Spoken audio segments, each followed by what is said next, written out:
Merci, Président. Donc, je vais dire ce que tout le monde a dit. C'est toujours compliqué, surtout quand on doit finir. Tout ce qu'on dira comme bêtise va être retenu. Je vais essayer d'être... Alors, merci, mesdames et messieurs. Bonjour à toutes et à tous. Alors, comme vous l'avez dit, hein, Président, je suis le président du collectif des Sénégalais de la diaspora en France. Un collectif très jeune et qui a été créé pendant la crise du Covid. Parce que on a fait face à une décision de l'État du Sénégal de dire de ne pas rapatrier les corps des personnes décédées dans le cadre du Covid à l'international. Donc il y avait eu un levé de bouclier de la part de certains représentants de la diaspora. Hein, donc c'est quelque chose, un mouvement spontané. D'un coup, en France, aux États-Unis, partout. Et on s'est dit que c'est donc les gens veulent être enterrés au pays, pourquoi pas. Donc du coup, cette mobilisation, une fois qu'on a eu l'oreille de l'État, on s'est dit qu'est-ce qu'on fait maintenant? Est-ce que chacun retourne dans sa ville, dans ses activités? Et donc on a décidé de poursuivre cette dynamique, de dire que on va continuer cette dynamique sous forme formelle et formalisée. Et c'est pour ça que c'est une structure assez jeune. Et chaque pays, la France, comme d'habitude, a été pionnière. Hein. Au niveau de la France, on a écrit nos statuts et puis déposé à la préfecture avec une reconnaissance. Et d'autres pays, les États-Unis, et récemment, on a merci, le Luxembourg qui vient d'être finalisé. Nous avons l'Argentine aussi. Alors, un peu partout, comme vous l'avez dit tout à l'heure, M. Dumont, la diaspora sénégalaise, elle est un peu. D'ailleurs, pour la petite anecdote, c'est avec beaucoup d'aisance en 1900, quand il était aussitôt président, le président Abdou Diouf. En 1986, il était le président en exercice de l'Organisation de l'Unité africaine à l'époque. Donc, il était allé en visite en Indonésie. Il nous disait que quand on a eu l'occasion d'échanger, il nous disait qu'il était étonné quand il arrive à Kuala Lumpur d'entendre Abdou, Abdou, Abdou, décidément. Les Sénégalais sont partout. C'est pour vous dire à quel point nous sommes voyageurs. Et donc, dans les enjeux géostratégiques aujourd'hui du Sénégal, ça tombe bien puisqu'on l'a évoqué ici, on l'a rappelé. Il y a une élection présidentielle qui a eu lieu. Hier, on a installé le bureau de l'Assemblée nationale. Et dans ce bureau, dans cette dynamique politique, effectivement, qui emporte toute la dynamique au niveau de ce qui se passe au Sénégal, la diaspora joue un rôle très important. Donc, je dirais qu'aujourd'hui, les Sénégalais de la diaspora deviennent de plus en plus nombreux, vous le disiez, aux environs de 4 millions, alors soit 20% de la population sénégalaise. Donc, les transferts des fonds, donc on a reconnu pour ça, émanant de cette diaspora sont des ressources précieuses pour le Sénégal. Donc, la communauté des émigrés africains, d'une manière globale, compterait aujourd'hui près de 140 millions d'individus à travers le monde. Ça, c'est une statistique de la Banque mondiale. Donc, en 2017, ces expatriés ont envoyé plus de 65 milliards de dollars, soit plus du double de l'aide publique au développement qui est estimée environ à moins de 30 milliards, voire 29 milliards de dollars. Donc presque les 2 tiers de cette masse monétaire sont destinés à leurs familles et autres proches. Donc quand on prend le cas du Sénégal, où seuls 40% de ces fonds, envoyés par ce pays, ce ratio de 20%, sont destinés aux familles des migrants pour des besoins de consommation, à savoir les frais de santé, donc la scolarité, immobilier, etc. Et les 20% restants sont dans des comptes d'épargne. Et selon un rapport de la Banque centrale des États de l'Afrique de l'Ouest, sur ces 20%, seuls 5% sont investis dans des projets structurants. Donc, la question qu'on s'est posée, donc le débat qu'on a lancé au sein de ce collectif, c'est de dire, n'est-il pas temps de passer d'une logique de subsistance à un défi de croissance? Autrement dit, ne faudrait-il pas privilégier l'investissement productif au détriment de la consommation excessive? Tout un programme. Les obligations de la diaspora constituent une belle alternative pour inverser cette tendance. Toutefois, malgré leur contribution déterminante dans la construction du pays et la consolidation des acquis socio-économiques et politiques, ils sont dans la plupart des cas non impliqués dans les décisions majeures ou encore leurs préoccupations fondamentales ne sont pas assez formellement prises en considération. Je regarde mon frère de la diplomatie. Souvent, je vais les dénoncer. Souvent, les diplomates nous considèrent comme leurs rivaux. J'ai pas raison. Voilà pourquoi le président, dans sa disposition, il a mis une distance réglementaire. Voilà, il y a la même si on était à côté tout à l'heure. Alors, donc, quand même, il y a eu quelques tentatives au niveau étatique pour valoriser la diaspora. Le président Abdou Diouf l'avait essayé, n'est-ce pas, avec le CSSE. Donc, le président Abdoulaye Wade avait essayé aussi avec le Haut Conseil des Sénégalais voilà, et j'en viens. Et donc, même si jusque-là, vraiment, il n'y a pas eu de politique migratoire valable, donc, qui implique cette diaspora, n'a été initiée dans la sous-région d'une manière globale. Tout à l'heure, on a eu la projection du docteur Paul Kanarura, que je remercie d'ailleurs au passage, parce que c'est grâce à sa diligence que j'ai pu faire la connaissance du docteur, le président Ali Rapsaren, et puis d'où ma présence ici. Alors, le président Macky Sall, donc, a essayé aussi, pendant son magistère, d'insuffler un élan pour mettre en valeur l'importance de cette diaspora sénégalaise. Donc, avec l'érection de la 15e région du Sénégal à la suite du référendum de 2016. Et d'ailleurs, plusieurs cadres de cette diaspora ont été nommés à des postes de responsabilité au sein de l'État, voire parfois au sein du gouvernement. Toutefois, cette diaspora, une fois nommée, arrivés au sommet, à des stations au sommet de l'État, certains d'entre eux, sous un prisme inavoué, occultent les véritables enjeux et paradigmes à mettre en œuvre pour cette diaspora, oubliant que leur présence était l'occasion de sonner l'alerte et de faire des propositions pour cela. Et c'est pour ça, donc, la société civile, donc, dans le collectif dont je représente ici, donc, est rentré dans le jeu. C'est dans cette dynamique que nous avons décidé de mettre en place ce collectif des Sénégalais de la diaspora qui se positionne comme un partenaire de l'État sénégalais qui veut contribuer de manière significative à la réflexion sur toutes les questions d'ordre intellectuel, socio-économique, diplomatique et politique en vue de faire face aux grands et divers défis auxquels les Sénégalais de l'extérieur sont confrontés. Parce qu'on dit chez nous en Wolof, tout le monde dit du tok ngay netal, c'est-à-dire que, comme le disait Nelson Mandela, faire pour moi sans moi, c'est faire contre moi. Donc, si on doit développer des politiques de la diaspora, je pense que les acteurs de cette diaspora doivent être partie prenante, voire consulter quand il le faut. Et nous avons un représentant, comme vous l'avez dit, l'ambassadeur, Kendour. Alors, donc, le collectif se positionne, nous nous positionnons comme un facilitateur pour le renforcement de la coopération entre le Sénégal et les pays d'accueil, partout où il y a des Sénégalais, et entre les diverses organisations de la diaspora sénégalaise établies dans le monde. C'est-à-dire que ce collectif, comme nous disons, donc on avait un calendrier qui va être difficile à respecter parce que les échanges, on devait se rencontrer au mois de janvier à Dakar pour créer cette suprastructure des collectifs, mais donc il y a eu des retards donc, dans les pays voilà. Et donc aujourd'hui cette diaspora se positionne vraiment comme un partenaire, quoi, parce que aujourd'hui les enjeux sont là et je pense que le fait que cette rubrique soit dans la proposition du débat de cet après-midi aussi, vous en percevez l'enjeu, parce que cette diaspora donc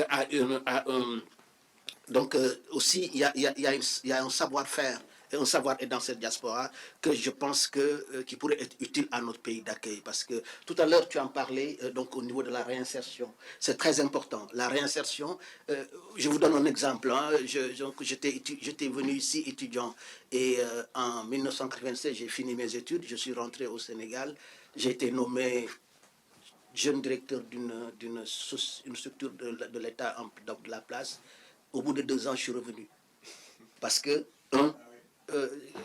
mon intégration s'est mal faite. Parce que ce n'est pas si simple que ça, en fait. Voilà, ma réintégration, ça a été très, très mal fait. D'ailleurs, je me souvenais que quand on partait, donc dans cette promotion, en 96, on était 2. Nos amis nous disaient, vous avez 2 pronostics très joyeux. Soit vous devenez fou, ou vous mourrez. Et donc, moi, pour ne pas être fou et mourir, je suis revenu. Malheureusement, le deuxième est devenu fou avant de se suicider. Et c'est peut-être très isolé, mais c'est quand même quelque chose qui nous marque. Dans notre génération, ça nous a marqué. Parce que c'est très difficile, hein, c'est très difficile. Il y a une certaine Bon, maintenant c'est facile parce que tout se sait. Mais à l'époque, quand on venait, par exemple, on envoyait des courriers une fois tous les... Donc, non, les courriers, c'est 2 fois par mois, le téléphone, c'est 1 fois par tous les 3 mois. Et en plus, parce qu'on était boursier, on avait ce privilège. Donc, c'est pour dire que ce travail, donc les intermédiaires, donc les diplomates et les associations, sont, par exemple, quelqu'un comme M. Ba, qui est diplomate, mais qui fait les allers-retours aussi, peut être un relais entre la diaspora, mais également au niveau de l'État, si on veut bien t'écouter. C'est pas très évident. Alors, il est aussi au milieu de ça. Alors, donc, moi, on pense au niveau des défis, qu'il est essentiel de mobiliser l'ensemble de cette diaspora et de créer vraiment un sentiment d'appartenance à la nation sénégalaise. Parce que c'est très important. Parce que parfois aussi, on est responsable. Hein, parce que des fois aussi, on a des gens de la diaspora qui, une fois dans le pays d'accueil, ne veulent plus qu'on parle du Sénégal.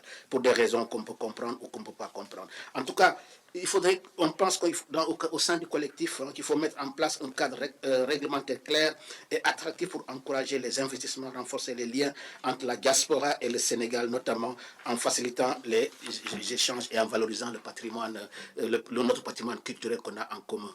Alors, pour nous, d'ailleurs, j'ai relevé dans ce que vous avez dit que malgré toute cette stratégie, cette position géostratégique et la diplomatie sénégalaise, le Sénégal n'est pas très développé. C'était une volonté du président Senghor. Et c'est ce qui fait qu'au Sénégal aujourd'hui est une stabilité. Donc il y avait une rivalité, vous le savez, entre Senghor et Houphouët-Boigny. Houphouët-Boigny voulait créer une puissance sous-régionale, la Côte d'Ivoire. Et Senghor voulait construire la société sénégalaise, ce qu'il a appelé cette commune volonté de vie commune.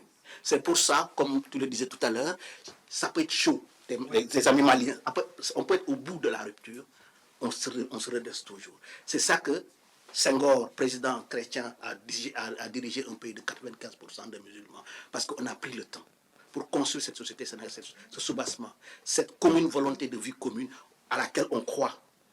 Et voilà, on y croit. C'est pourquoi des fois c'est chaud jusqu'on arrive jusqu'au bord, mais il y a un qui tire l'autre et ça se redresse. Voilà. Donc, pour nous, au sein du collectif, l'urgence est de repenser les paradigmes d'implication de cette diaspora en commençant par passer d'une logique de subsistance, donc comme je disais tout à l'heure, à un défi de croissance. On prend l'exemple de ce que c'est juste une réflexion qu'on a menée au sein du collectif, parce qu'on mène des séminaires entre nous pour dire comment faire pour être force de proposition. Donc on a réfléchi au niveau économique sur l'exemple des diaspora bonds. Aujourd'hui, on parle des eurobonds et autres bonds. Mais les diaspora bonds, donc, qui sont des emprunts obligataires qui pourraient être émis par le gouvernement sénégalais à destination de la diaspora. Alors, pour puiser dans ces actifs présents dans les pays d'accueil. Ces derniers pourront y souscrire en tant qu'investisseurs et contribuer à l'édification d'infrastructures par des effets dominos et participer à la croissance du pays. Bon, après, le remboursement se fera selon les règles économiques. Mais toujours est-il, ce mode de financement renferme plusieurs avantages. D'abord, cela permettra de cartographier, parce qu'aujourd'hui, nos fonctionnaires du ministère des Affaires étrangères, enfin, des ministres de l'intégration africaine, on ne connaît pas le nombre de Sénégalais. En fait, c'est à peu près, voilà, c'est à peu près, hein, c'est à peu près. Donc, ça, et si on développe ça de manière structurelle, ça permettrait, bien sûr, à mon avis, de cartographier de la diaspora et d'avoir une meilleure visibilité sur sa puissance financière. Et ce processus présente des risques très mineurs, car tout à l'heure on parlait de patriotisme. Donc on peut être patriotique, mais également on peut mettre en place un patriotisme économique qui permet aux Sénégalais de dire je vais investir pour mon pays. Alors il y a eu des pays qui ont réussi, hein. Il y a eu des pays qui ont réussi. On a l'Éthiopie qui a commencé ça. Donc l'Éthiopie a commencé ça déjà entre 2008 et 2011. Et puis il y a le Nigeria en 2017 qui a reproduit le même exemple. Par contre, le Nigeria, c'est un pays qui a été bien structuré, qui a une puissance financière avec des banques qui existent dans des pays à l'étranger. Donc il s'est appuyé sur ces banques-là, bien sûr, pour cette levée de diaspora bond. Le Sénégal pourrait essayer, parce qu'aussi maintenant, on a des possibilités de mettre ça en place. Donc c'est pour ça, donc ce cadre réglementaire pour les investissements de la diaspora, donc parfois complexe, donc ce sera dans ma conclusion, donc pour dire ce qui a été dit ou redit, que la diaspora sénégalaise est riche, mais est très hétérogène. au niveau de la géographie, mais également du profit. Parce que moi, je disais, j'ai l'habitude de dire à mes amis que les raisons qui ont amené l'ambassadeur à venir en France ne sont pas les mêmes que moi. Et vice-versa. Voilà. Donc maintenant, comment faire pour trouver le plus petit dénominateur commun? Pour nous, c'est important. Et c'est ce qui fait que chaque fois qu'on rencontre les gens, on essaye, dans un travail anthroposociologique, de demander, mais pourquoi tu es venu? Pourquoi? Parce qu'en fait, contrairement à ce qu'on pense, ce n'est pas que des raisons économiques. Moi, je suis de Lyon. À Lyon, on a eu, malheureusement, il y a eu parfois des drames qui arrivent quand on est président d'association. Donc, on nous apprend, donc on m'appelle, donc la municipalité m'appelle pour me dire il y a un cas de suicide. Un étudiant qui était là, son père est venu. Et quand j'ai discuté avec son papa, il est chef d'entreprise, quoi. Et puis, il dit, mais en fait, c'est son enfant est venu là, il s'est rendu compte qu'il ne devait pas venir là, en fait. Et puisqu'il ne sait plus comment retourner et raconter que je suis venu, je n'ai pas eu mes diplômes, donc il a mis fin à ses jours. Vous voyez, des fois, c'est dramatique, tu le disais tout à l'heure. Donc, des fois, il y a des familles qui cotisent, mais parfois, il y a des familles qui n'ont pas besoin de cotiser. Vous voyez, donc les raisons sont aussi diverses que les migrants qui arrivent, mais des fois, dans une même pirogue, on n'a pas les mêmes raisons. Donc, qui ont fait que voilà. Et pourtant, c'est la même mort, certaines qui les attendent. Voilà. Donc, la diaspora sénégalaise est hétérogène en termes de profil, de niveau de qualification, de pays d'accueil et de motivation. Cette diversité rend difficile une définition unique et une mobilisation efficace de l'ensemble. Ainsi, le manque de données fiables, complètes et documentées sur la diaspora rend impossible la mise en place de politiques adaptées. La multiplication d'acteurs impliqués dans la gestion des relations avec la diaspora, donc gouvernement, agence de développement, associations, etc., et leur coordination qui est souvent complexe, nécessite une meilleure articulation. Donc, pour certains Sénégalais vivant à l'étranger, le sentiment d'appartenance à la communauté sénégalaise peut s'affaiblir au fil du temps, ça arrive. Donc, des fois, on rencontre dans les rues de Lyon, de Paris, des migrants sénégalais donc, qui ne veulent plus entendre parler du Sénégal. Et pour des raisons, il n'y a que eux qui savent. Donc, les membres de la diaspora qui vivent souvent dans une double appartenance entre leur pays d'accueil et leur pays d'origine font face à des tensions et des difficultés d'intégration. Avec les derniers événements vécus entre 2021 et 2024, il est d'avis qu'une partie de la diaspora peut être tentée par des discours radicaux ou être instrumentalisée à des fins politiques. Enfin, au sein du collectif des Sénégalais de la diaspora en France, nous pensons que l'intégration de la diaspora dans les processus de développement du Sénégal est une opportunité unique qui doit se baser sur un mécanisme complexe, sur une approche stratégique et globale qui nécessite une mobilisation articulée et coordonnée de tous les acteurs. En surmontant les défis identifiés, le Sénégal pourra pleinement bénéficier du potentiel de sa diaspora. Et je dis merci.